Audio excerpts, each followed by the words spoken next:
ವೀರ ಜಮೀನ್ದಾರರಯ್ಯ ಮನೆಗೆ ಹೊರಟ. ಆವಾಗ್ಲೇ ಜಮೀನ್ದಾರರ ಮನೆಯ ಹೊರಗಡೆ ಶಾಂಬಯ್ಯ ಮನೆಯ ಅಂಗಳವನ್ನು ಬಗ್ಗಿ ಬಗ್ಗಿ ಕಳ್ಳತನದಿಂದ ನೋಡ್ತಾ ಇದ್ದ. ಲೇ, ಏನೋ ನಮ್ಮ ಅಯ್ಯನವರ ಮನೆಗೆ ಇಣಕಿ ನೋಡ್ತಾ ಇದ್ದೀಯಾ?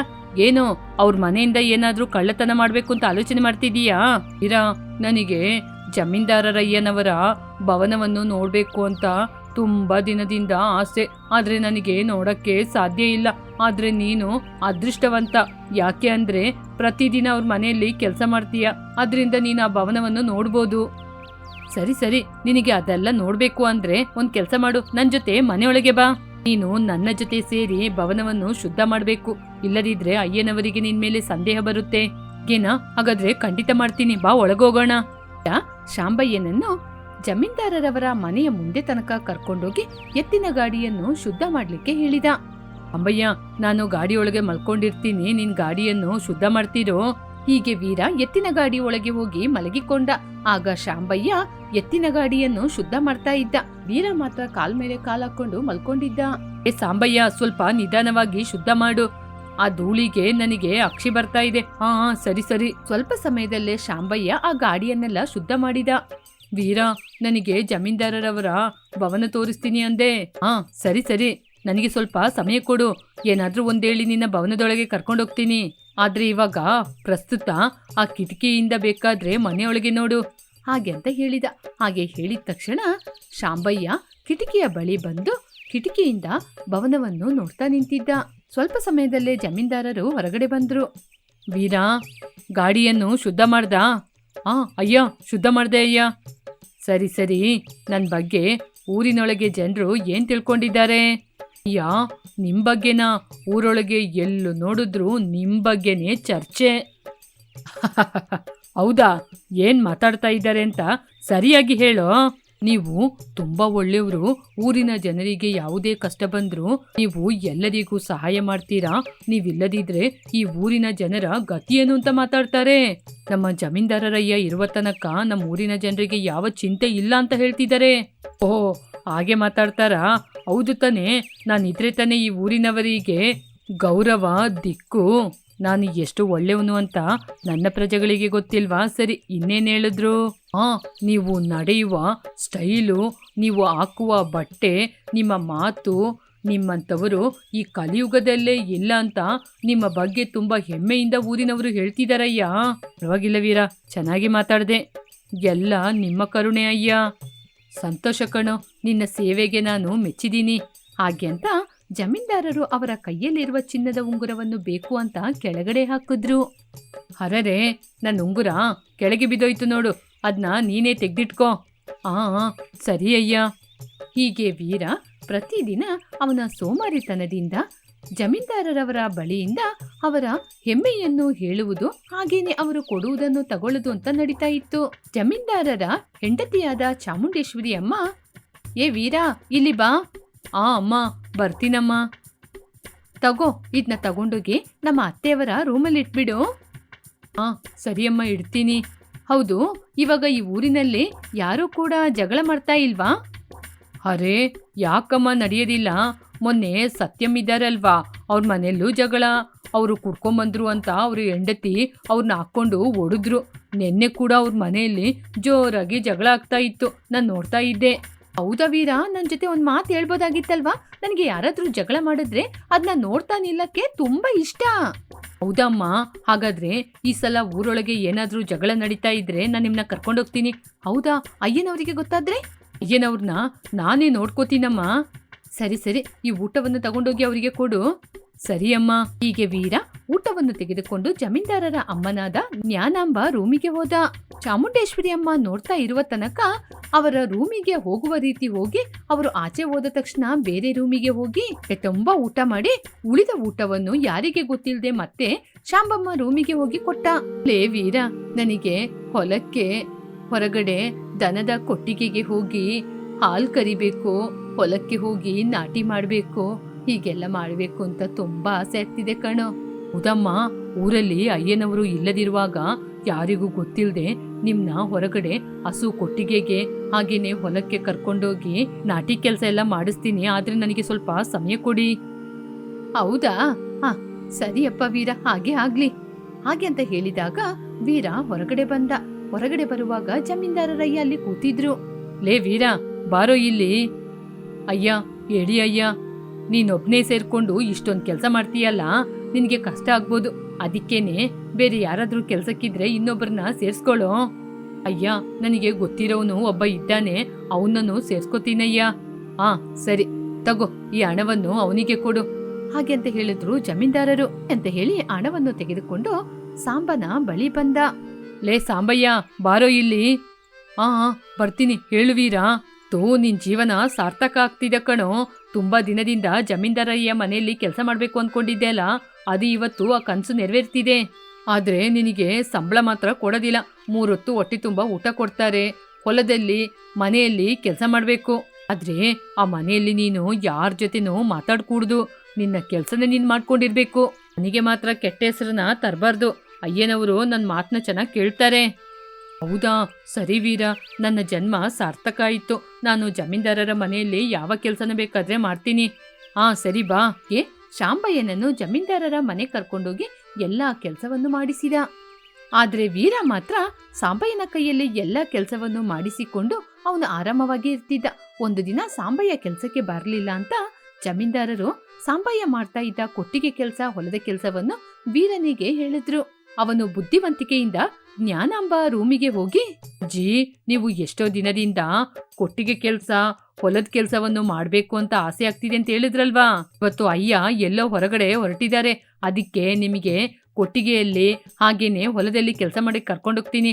ಹೌದಾ, ಇಷ್ಟು ದಿನದಲ್ಲಿ ಎಷ್ಟು ಒಳ್ಳೆ ಮಾತು ಹೇಳಿದೆ. ಸರಿ ಬಾ, ಹೋಗೋಣ. ಆದ್ರೆ ಅಮ್ಮ, ನಾವು ಹೊಲದ ಕೆಲಸದ ಹತ್ರ ಹೋಗ್ತೀವಲ್ವಾ, ಬರುವಾಗ ಸಂಜೆ ಆಗುತ್ತೆ.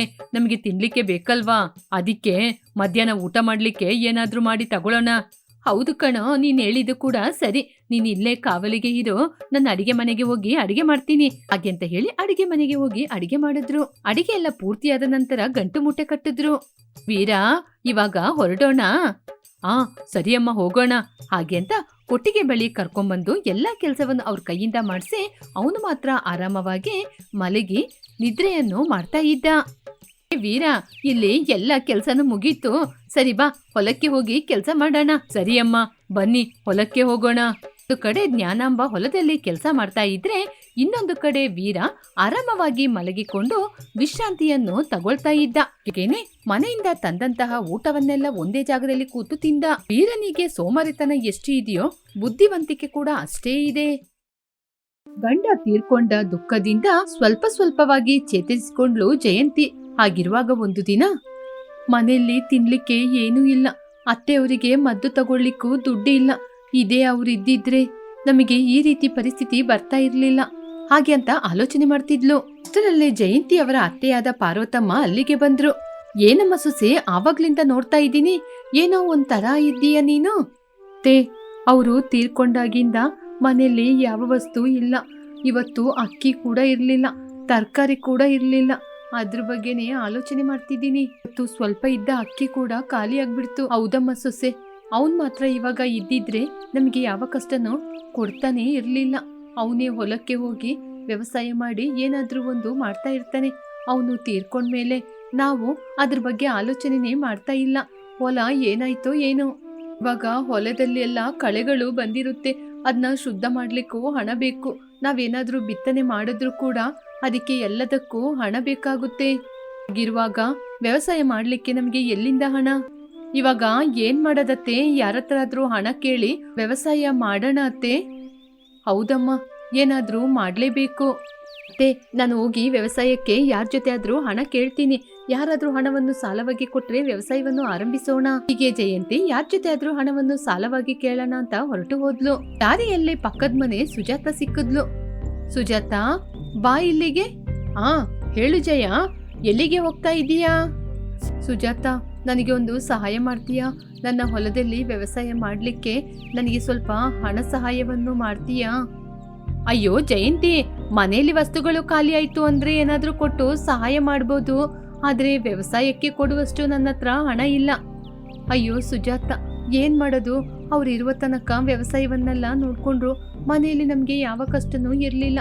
ಇವಾಗ ಅವ್ರು ತೀರ್ಕೊಂಡ್ಮೇಲೆ ಮನೆಯಲ್ಲಿ ತುಂಬಾ ಕಷ್ಟ. ಅಡುಗೆ ಮಾಡಿ ತಿನ್ನಕ್ಕೆ ಕೂಡ ಅಕ್ಕಿ ಇಲ್ಲ. ಜಯ, ನನ್ ಜೀವನದ ಬಗ್ಗೆ ನಿನಗ್ ಗೊತ್ತು ತಾನೆ. ಮನೆಯಲ್ಲಿ ಸಣ್ಣ ಪುಟ್ಟ ಸಹಾಯ ಮಾಡು ಅಂದ್ರೆ ಮಾಡ್ತೀನಿ. ವ್ಯವಸಾಯ ಮಾಡಷ್ಟು ದೊಡ್ಡವಳು ನಾನಲ್ಲ. ಪರವಾಗಿಲ್ಲ ಸುಜಾತ, ನಿನ್ ಜೊತೆ ಇಲ್ಲದಿದ್ರೆ ನೀನ್ ನನಗೆ ಮಾತ್ರ ಹೇಗೆ ಸಹಾಯ ಮಾಡ್ತೀಯಾ?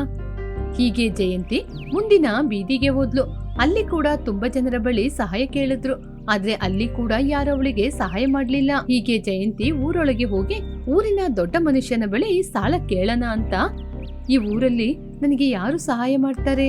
ಊರಿನ ಹಿರಿಯವರಾದ ಭೂಷಣಮಯ್ಯ ಜೊತೆ ಸಾಲ ಕೇಳಿದ್ರೆ ಖಂಡಿತ ನಂಗೆ ಸಹಾಯ ಮಾಡ್ತಾರೆ ಹಾಗೆ ಅಂತ ಅವರನ್ನು ನೋಡಲು ಹೋದ್ಲು. ಹೀಗೆ ಜಯಂತಿ ನಿಧಾನವಾಗಿ ಊರೊಳಗೆ ಬಂದು ಭೂಷಣ ಅವರ ಮನೆಯ ಬಳಿ ಬಂದು ಅಯ್ಯ ಅಯ್ಯ ಹಾಗೆ ಅಂತ ಕರೆದ ತಕ್ಷಣ ಅವರು ಕೂಡ ಮನೆಯಿಂದ ಹೊರಗಡೆ ಬಂದ್ರು. ಏನಮ್ಮ ಜಯಂತಿ, ಇಲ್ಲಿಗೆ ಬಂದಿದೀಯಾ? ನನ್ನ ಬಳಿಯಿಂದ ಏನಾದ್ರೂ ಸಹಾಯ ಬೇಕಾಗಿತ್ತಾ? ಹೌದಯ್ಯ, ನಮ್ಮ ಹೊಲದಲ್ಲಿ ಹೊಲ ಎಲ್ಲ ಒಣಗೋಗಿದೆ. ವ್ಯವಸಾಯ ಮಾಡೋಣ ಅಂದ್ರೆ ಅದಕ್ಕೆ ಹಣ ಬೇಕು. ಅದಕ್ಕೆ ನಿಮ್ ಜೊತೆ ಸಹಾಯ ಕೇಳೋಣ ಅಂತ ಬಂದೆ. ನಿಮ್ಮ ಹತ್ರ ಸ್ವಲ್ಪ ಹಣ ಕೊಟ್ರೆ ನಾನು ವ್ಯವಸಾಯ ಮಾಡಿ ಬೆಳೆ ಕೈಗೆ ಸಿಕ್ಕಿದ ತಕ್ಷಣ ನಿಮ್ಮ ಹಣವನ್ನು ಕೊಟ್ಬಿಡ್ತೀನಿ. ದಯವಿಟ್ಟು ಸ್ವಲ್ಪ ಸಹಾಯ ಮಾಡಿ ಅಯ್ಯ. ನೋಡಮ್ಮ, ನಿನಗೆ ವ್ಯವಸಾಯ ಮಾಡ್ಲಿಕ್ಕೆ ಕೊಡುವಷ್ಟು ಹಣ ನನ್ನ ಕೈಯಲ್ಲಿಲ್ಲ. ಹೌದು, ಏನ್ ನೋಡಿ ನಾನು ನಿನ್ಗೆ ಅಷ್ಟೊಂದು ಹಣ ಕೊಡೋದು? ಏನಯ್ಯ ಹಾಗೆ ಹೇಳ್ತಾ ಇದ್ದೀರಾ? ನಮ್ಮ ಹತ್ರ ಭೂಮಿ ಇದೆ ಅಲ್ವಾ, ಬೇಕಂದ್ರೆ ಆ ಭೂಮಿಯ ಕಾಗದವನ್ನು ಇಟ್ಟು ನೀವು ನನಗೆ ಹಣ ಕೊಡಿ ಸಾಕು. ಏನು, ಭೂಮಿಯ ಕಾಗದನ? ಆ ಭೂಮಿಯಲ್ಲಿ ಏನು ಬೆಳೆಯಲು ಸಾಧ್ಯ ಅಂತ ನಿನ್ ಭೂಮಿನ ನಾನ್ ತಗೊಂಡು ನಿನಗೆ ಹಣ ಕೊಡೋದು? ನೀನಿಲ್ಲಿಂದ ಹೊರಡ್ಬೋದು. ಅಯ್ಯ, ಅದು ಜಯಂತಿ, ನಾನು ಹೇಳೋದು ಹೇಳಿದೀನಿ, ನೀನು ಇಲ್ಲಿಂದ ಇವಾಗ ಹೊರಟೋಗ್ಬೋದು. ಹೀಗೆ ಊರಿನ ಹಿರಿಯವರು ಕೂಡ ಕೋಪದಿಂದ ಅಲ್ಲಿಂದ ಹೊರಟು ಹೋದ್ರು. ಜಯಂತಿ ಇನ್ನು ಏನು ಮಾಡಲು ಸಾಧ್ಯವಿಲ್ಲ ಅಂತ ಅವಳು ಕೂಡ ಅಲ್ಲಿಂದ ಹೊರಟು ಹೋದ್ಲು. ಏನಮ್ಮ, ಏನಾಯ್ತು? ಅತ್ತೆ, ಯಾರು ಕೂಡ ನಮ್ನ ನೋಡಿ ನಮ್ಗೆ ಸಾಲ ಕೊಡ್ತಾ ಇಲ್ಲ ಅತ್ತೆ, ಅದಕ್ಕೇನೆ. ಸರಿ, ಪರವಾಗಿಲ್ಲಮ್ಮ, ನೀನಿವಾಗ ಏನು ಚಿಂತೆ ಮಾಡ್ಬೇಡ. ನೀನ್ ಹೋಗಿ ಯಾರ ಜೊತೆ ಆದ್ರೂ ತರಕಾರಿ ಕೇಳ್ಕೊಂಬ. ಸರಿ ಅತ್ತೆ. ಹೀಗೆ ಸುಜಾತನ ಮನೆಗೆ ಹೋಗಿ ತರಕಾರಿಯನ್ನು ತಂದ್ಲು. ಹೀಗೆ ಒಬ್ಬೊಬ್ಬರ ಮನೆಗೆ ಹೋಗಿ ಒಂದೊಂದು ತರಕಾರಿಯನ್ನು ತಗೊಂಬಂದು, ಅತ್ತೆ, ಇದು ಸುಜಾತನ ಮನೆಗೆ ಹೋಗಿ ಸೋರೆಕಾಯಿ ತಂದೆ, ಪಕ್ಕದ ಮನೆಯಿಂದ ಬೆಂಡೆಕಾಯಿ ತಂದೆ. ಹೀಗೆ ಒಬ್ಬೊಬ್ಬರ ಮನೆಗೆ ಹೋಗಿ ಒಂದೊಂದು ತರಕಾರಿನ ತಗೊಂಬಂದಿದ್ದೀನಿ. ಹೌದಾ, ಸರಿ ಕೊಡಮ್ಮ. ಹಾಗೆ ಅಂತ ಸ್ವಲ್ಪ ತರಕಾರಿನ ಸಾರು ಮಾಡ್ಲಿಕ್ಕೆ ಅಂತ ಉಪಯೋಗ ಮಾಡಿ ಇನ್ನು ಸ್ವಲ್ಪ ತರಕಾರಿನ ತಗೊಂಡು ಹಿತ್ಲೆಗೆ ಹೋದ್ಲು. ಏನಿದು ಅತ್ತೆ, ಈ ತರಕಾರಿನ ತಗೊಂಡು ಎಲ್ಲಿಗೆ ಹೋಗ್ತಿದ್ದಾರೆ? ಈ ತರಕಾರಿನ ತಗೊಂಡೋಗಿ ಬಿತ್ತನೆ ಮಾಡ್ಲಿಕ್ಕೆ. ಇದು ಬೆಳೆದು ನಾಳೆ ನಮ್ಗೆ ತರಕಾರಿಯಾಗಿ ಸಿಗುತ್ತೆ ಅಲ್ವಾ? ಅಯ್ಯೋ ಅತ್ತೆ, ನೀವೊಂದು ವಿಚಾರವನ್ನು ಮರ್ತ್ಬಿಟ್ಟಿದೀರಾ. ಇವಾಗ್ಲೇ ತರಕಾರಿ ಬೆಳೆದ ತಕ್ಷಣ ತರಕಾರಿ ಬೆಳೆದು ದೊಡ್ಡದಾಗೋದಿಲ್ಲ. ಅದುವರೆಗೂ ನಮ್ಮ ಪರಿಸ್ಥಿತಿ. ನಾನು ಹೂ ಗಿಡಗಳನ್ನು ಕೂಡ ನೆಟ್ಟಿದ್ದೀನಿ. ಸ್ವಲ್ಪ ದಿನದಲ್ಲೇ ಹೂವು ಕೂಡ ಬೆಳೆಯಲು ಆರಂಭಿಸುತ್ತೆ. ಅವಾಗ ಹೂನ ತಗೊಂಡೋಗಿ ಮಾರಾಟ ಮಾಡ್ಬೋದು. ಇದರ ಮಧ್ಯೆ ಕೂಲಿ ಕೆಲ್ಸಕ್ಕೂ ಹೋಗೋಣ, ಆಮೇಲೆ ಅದ್ರಲ್ಲೂ ಸ್ವಲ್ಪ ಹಣ ಬರುತ್ತೆ ಅಲ್ವಾ? ಅತ್ತೆ, ಪರವಾಗಿಲ್ಲ, ನೀವು ತುಂಬಾ ಬುದ್ಧಿವಂತೆ. ಹೀಗೆ ಅತ್ತೆಯವರಾದ ಪಾರ್ವತಿ ಅಮ್ಮನ ಧೈರ್ಯದಿಂದ ಸೊಸೆಗೆ ಸ್ವಲ್ಪ ಧೈರ್ಯ ಬಂತು. ಮರುದಿನದಿಂದಲೇ ಅವರಿಬ್ಬರು ಕೆಲಸವನ್ನು ಹುಡುಕಲು ಆರಂಭಿಸಿದ್ರು. ಜಯ, ನೀನು ಇವತ್ತಿಂದ ಸುಜಾತನ್ ಜೊತೆ ಕೂಲಿ ಕೆಲಸಕ್ಕೆ ಹೋಗು. ನಾನು ಮನೆಯಲ್ಲೇ ಇದ್ದು ತೋಟವನ್ನು ನೋಡ್ಕೋತೀನಿ. ಅತ್ತೆ, ಸರಿಯತ್ತೆ, ಹಾಗೇನೆ ಮಾಡೋಣ. ಜಯಂತಿ ಸುಜಾತನ ಸಹಾಯದೊಂದಿಗೆ ಪಕ್ಕದೂರಿಗೆ ಹೋಗಿ ಕೂಲಿ ಕೆಲಸವನ್ನು ಮಾಡಿ ಬರ್ತಾ ಇದ್ಲು. ಪಾರ್ವತಮ್ಮ ಮನೆಯಲ್ಲೇ ಇದ್ದು ಮನೆಯ ಹಿತ್ತಲಿನಲ್ಲಿ ಹೂ ತೋಟವನ್ನು ಹಾಗೇನೆ ತರಕಾರಿ ತೋಟವನ್ನು ಬೆಳಿತಾ ಇದ್ರು. ಒಂದು ವಾರಗಳ ನಂತರ, ಅತ್ತೆ ಅತ್ತೆ, ಹಿಂದೆ ನೋಡಿದ್ರ ಹೂಗಳು ಎಷ್ಟು ಚೆನ್ನಾಗಿ ಬೆಳೆದು ನಿಂತಿವೆ ಅಂತ? ಹೌದು ಜಯ, ಇದು ನಮ್ಮ ಕಷ್ಟದ ಪ್ರತಿಫಲ. ನೀವು ಪ್ರತಿದಿನ ಕೂಲಿ ಕೆಲಸಕ್ಕೆ ಹೋದ್ರೆ ನಾನು ಕಷ್ಟಪಟ್ಟು ಮನೆಯಲ್ಲಿ ಗಿಡಗಳನ್ನ ಬೆಳಿತಾ ಇದ್ದೀನಿ. ಅತ್ತೆ, ಇವಾಗ ಈ ಹೂ ಗಿಡನ ಏನ್ ಮಾಡೋದು? ನಾಳೆಯಿಂದ ಈ ಹೂಗಳನ್ನ ಕಟ್ಟಿ ದೇವಸ್ಥಾನದ ಹತ್ರ ಕೂತು ಮಾರಾಟ ಮಾಡೋಣ. ಇದರಿಂದ ಸ್ವಲ್ಪ ನಮಗೆ ಹಣ ಬರುತ್ತೆ. ಹೀಗೆ ಜಯಂತಿ ಕೂಲಿ ಕೆಲಸಕ್ಕೆ ಹೋಗಿ ಹಣವನ್ನು ಸಂಪಾದನೆ ಮಾಡಿದ್ರೆ ಪಾರ್ವತಮ್ಮ ಮನೆಯಲ್ಲಿ ಇದ್ದು ಹೂವಿನ ವ್ಯಾಪಾರವನ್ನು ಮಾಡಿ ಹಣವನ್ನು ಸಂಪಾದನೆ ಮಾಡಿದ್ರು.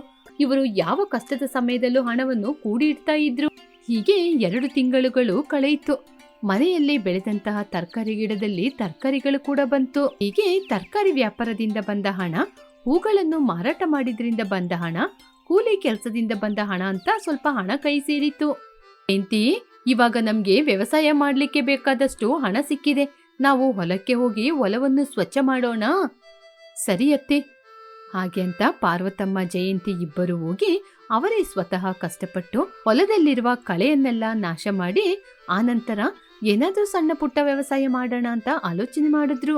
ಅವರ ಕೈಯಲ್ಲಿರುವ ಹಣದಿಂದ ಬಿತ್ತನೆಯನ್ನು ತೆಗೆದುಕೊಂಡು, ಅತ್ತೆ, ಪಕ್ಕದ ಹೊಲ ಭೂಷಣ ಅವ್ರ ಕೈಯಲ್ಲಿ ಪಂಪ್ ಇದೆ. ಆ ಪಂಪಿನಿಂದ ನಾವು ನಮ್ಮ ಭೂಮಿಗೆ ಸ್ವಲ್ಪ ನೀರನ್ನು ತಂದು ಹಾಕ್ಬೋದು. ಜಯಂತಿ ಭೂಷಣ್ ಅವರ ಮನೆಯ ಬಳಿ ಹೋಗಿ ವಿಷಯವನ್ನು ಹೇಳಿದ್ಲು. ಭೂಷಣಂ ನಗುತ್ತಾ ಹೆಂಗಸರನ್ನ ನೋಡಿ, ಓಹೋ, ಹೊಲವನ್ನು ಹೂಳ್ಲಿಕ್ಕೆ ನಿಮಗೆ ನೀರು ಬೇಕಾ? ನಿಮಗೆ ನೀರು ಕೊಟ್ರೆ ನನಗೆ ನೀವು ಹಣವನ್ನು ಕೊಡಲೇಬೇಕಾಗುತ್ತೆ. ಹಣ ಕೊಡೋಕ್ಕೆ ಸಾಧ್ಯನಾ? ಸಾಲ ಎಲ್ಲ ಕೇಳಕ್ಕೆ ಮಾತ್ರ ಬರಬೇಡಿ. ಅಯ್ಯ, ನಾವು ನಿಮ್ಮ ಜೊತೆ ಸಾಲ ಕೇಳಕ್ಕೆ ಬರೋದಿಲ್ಲ. ನೀವು ಕೇಳುವಷ್ಟು ಹಣ ಕೊಡ್ತೀವಿ, ಆದರೆ ನಮಗೆ ಸ್ವಲ್ಪ ವ್ಯವಸಾಯ ಮಾಡಲಿಕ್ಕೆ ನೀರು ಕೊಡಿ ಹಾಗೆ ಅಂತ ಹೇಳಿದಾಗ ಭೂಷಣನಿಗೆ ನಾಚಿಕೆ ಆಯಿತು. ಹೀಗೆ ಆ ಭೂಮಿಯಲ್ಲಿ ತರಕಾರಿಗಳು ಬೆಳೆದು ನಿಂತವು. ಪಾರ್ವತಮ್ಮ ಜಯಂತಿಯ ಹಠಕ್ಕೆ ಪ್ರತಿಫಲ ಕೂಡ ಸಿಕ್ತು. ಹುಲ್ಲು ಕಲೆಗಳಿಂದ ತುಂಬಿರುವ ಆ ಭೂಮಿ ಇವತ್ತು ಹಚ್ಚ ಹಸಿರಿನಿಂದ ಕೂಡಿದ ಒಳ್ಳೆ ಒಳ್ಳೆ ತರಕಾರಿಗಳು ಬೆಳೆದು ನಿಂತಿದ್ದವು. ತರಕಾರಿಗಳು ತುಂಬಾ ಚೆನ್ನಾಗಿ ಬೆಳೆಯಿತು. ಅತ್ತೆ, ನೋಡಿದ್ರಾ ನಮ್ಮ ಹೊಲ ಎಷ್ಟು ಚೆನ್ನಾಗಿ ಕಾಣಿಸ್ತಾ ಇದೆ? ಹೌದಮ್ಮ, ತರಕಾರಿಗಳು ತುಂಬಿ ಚೆನ್ನಾಗಿದೆ. ಜಯಂತಿ ಪಾರ್ವತಮ್ಮ ತರಕಾರಿಯನ್ನು ತೆಗೆದುಕೊಂಡು ಹೋಗಿ ವ್ಯಾಪಾರವನ್ನು ಮಾಡಿದ್ರು. ಅವರು ಊಹೆನೆ ಮಾಡಲು ಸಾಧ್ಯವಾಗದಷ್ಟು ಅವರ ಕೈಯಿಗೆ ಲಾಭ ಕೂಡ ಬಂತು. ನಮ್ಗೆ ಒಳ್ಳೆ ಲಾಭ ಬಂದಿದೆ. ಈ ಹಣದಿಂದ ನಾವು ನಮ್ಮ ಸಾಲವನ್ನು ತೀರಿಸಬಹುದು, ಮನೆಗೆ ಬೇಕಾದ ವಸ್ತುಗಳನ್ನ ತಗೋಬಹುದು. ಇಲ್ಲಿ ನೋಡಮ್ಮ, ಮೊದಲು ಆ ಭೂಷಣ ಅವರ ನೀರಿಗೆ ಕೊಟ್ಟಂತಹ ಸಾಲವನ್ನು ತೀರಿಸಿ ಬರೋಣ ಹಾಗೆಂತ ಅತ್ತೆ ಸೊಸೆ ಹೋದ್ರು. ಏನು, ನಿಮ್ಮ ಹೊಲದಲ್ಲಿ ಬೆಳೆ ಬೆಳೆದಾಯ್ತಾ? ನನ್ನಿಂದ ನಂಬಲೇ ಸಾಧ್ಯ ಆಗ್ತಾ ಇಲ್ಲ. ನಮ್ಮ ಬುದ್ಧಿವಂತಿಕೆಯನ್ನು ನೋಡಿ ನೀವು ನಮಗೆ ಹಣವನ್ನು ಕೊಡದಿದ್ರು ಕೂಡ ಆ ದೇವರು ನಮ್ಮ ಬುದ್ಧಿವಂತಿಕೆಯನ್ನು ಮೆಚ್ಚಿ ನಮಗೆ ಒಳ್ಳೆ ಬುದ್ಧಿಯನ್ನು ಕೊಟ್ಟು ಇವತ್ತು ನಾವು ಸಾಲ ತೀರಿಸುವಷ್ಟು ವ್ಯವಸಾಯ ಮಾಡ್ಲಿಕ್ಕೆ ಬೇಕಾಗಿದ್ದನ್ನೆಲ್ಲ ಕೊಟ್ಟಿದ್ದಾನೆ. ಆ ಮಾತು ಕೇಳಿ ಭೂಷಣನ್ಗೆ ಏನು ಮಾಡೋದು ಅಂತ ಗೊತ್ತಾಗ್ಲಿಲ್ಲ. ಅತ್ತೆ ಸೊಸೆ ಇಬ್ರು ಹಣವನ್ನು ಕೊಟ್ಟು ಹಿಂತಿರುಗಿ ಹೋದ್ರು. ನೋಡ್ದಮ್ಮ ಜಯ, ನಮಗೆ ಹಣಕ್ಕಿಂತ ಬುದ್ಧಿವಂತಿಕೆನೇ ದೊಡ್ಡದು. ನಾವು ನಮ್ಮ ಬುದ್ಧಿವಂತಿಕೆಯಿಂದ ಯಾರ ಬಳಿನೂ ಹೋಗಿ ಸಾಲವನ್ನು ಕೇಳದೆ ನಮ್ಮ ಬುದ್ಧಿವಂತಿಕೆಯಿಂದ ವ್ಯವಸಾಯ ಮಾಡಿದೀವಿ. ಉದತ್ತೆ, ಇವತ್ತು ನಿಮ್ಮ ಬುದ್ಧಿವಂತಿಕೆಯಿಂದ ನಮ್ಮ ಕಷ್ಟ ಎಲ್ಲ ದೂರವಾಗಿ ನಾವು ಚೆನ್ನಾಗಿದ್ದೀವಿ. ಹೀಗೆ ಪಾರ್ವತಮ್ಮನ ಬುದ್ಧಿವಂತಿಕೆ ಜಯನ ಕಷ್ಟವನ್ನು ಊರಿನ ಜನರು ಎಲ್ಲ ಒಟ್ಟಾಗಿ ಸೇರಿ ಮೆಚ್ಚಿಕೊಂಡ್ರು. ಆ ದಿನದಿಂದ ಅವರ ಮನೆಯಲ್ಲಿ ಹಣಕ್ಕೂ ತಿನ್ನುವುದಕ್ಕೂ ಯಾವ ರೀತಿಯ ಕಷ್ಟನೂ ಇರಲಿಲ್ಲ.